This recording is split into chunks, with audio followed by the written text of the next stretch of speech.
We're looking at the conservation of mechanical energy in a free falling object. So this we have seen over here with our bouncing ball and the live graph.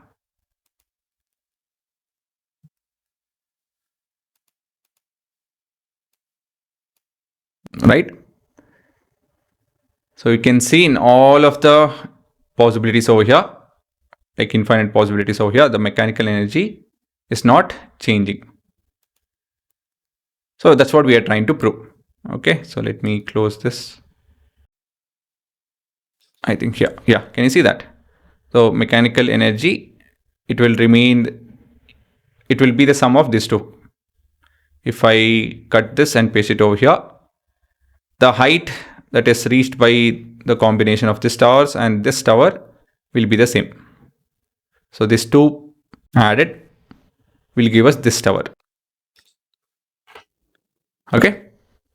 So that's what we are trying to look at. So we have an object falling from point A. Of course, it passes through point B and reaches point C.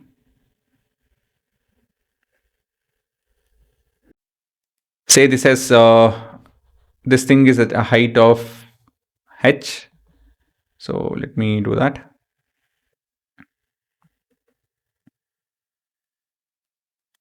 And this path be x or something.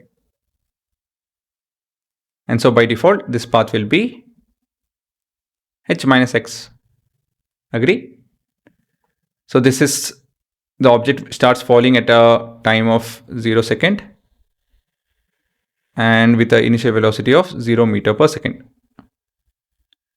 So it's under free fall. Oh, sorry.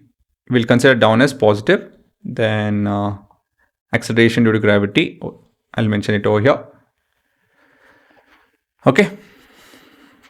So this is a scenario. Now let's start with at point A. So we just have to go step by step. So the kinetic energy at point A is 0 because U is 0. While the potential energy at point A is equal to m into g into h. Right, guys? Then we have the mechanical energy, which is the combination of at point A, which is a combination of kinetic energy plus potential energy, and the sum of these two will be mgh. Then at point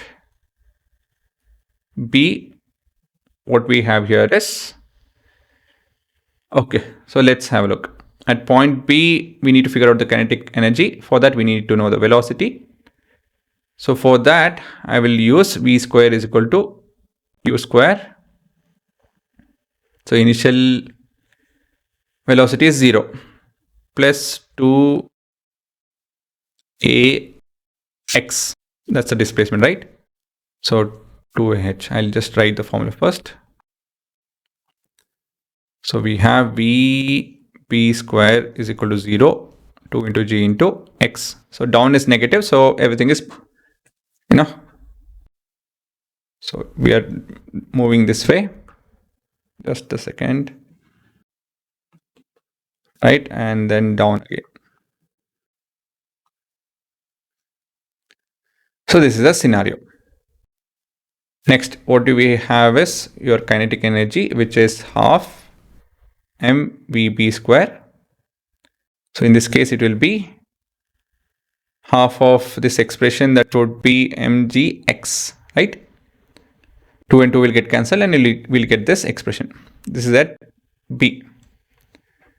Then we have potential energy at B, which will be equal to mg height. What is height over here? Height is, yes, h minus x. It's not x, it's h minus x. Please understand the difference.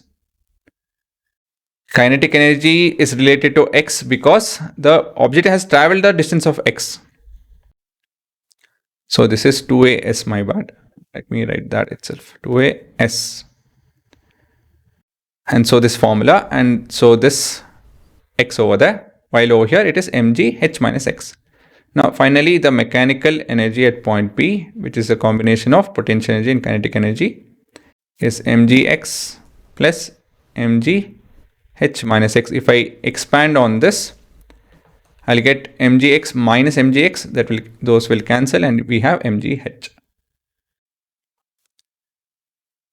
Okay, and finally, so we have the same expression. Can you see that? We have the same expression. So what does it tell? Since it remains the same, mechanical energy is conserved. Okay, and finally we have point C. The object has traveled a distance of h in this case. Okay, and then your kinetic energy at point C will be half m vc square, half of m into 2 into g into h. So 2 and 2 will get cancelled, and we have mgh. While the potential energy at point C will be m into g into 0. So this is basically 0 joules. And then the mechanical energy at point C will be sum of this two. So mgh plus 0 is mgh, and that's that. So basically your mechanical energy from point 1, 2, 3, 4, I'll call this as 1, I'll call this as 2, and I'll call this as 3. So from 1 to 3, what can we conclude? From 1, 2, and 3, we have proof of conservation of mechanical energy. Okay guys, so that's that.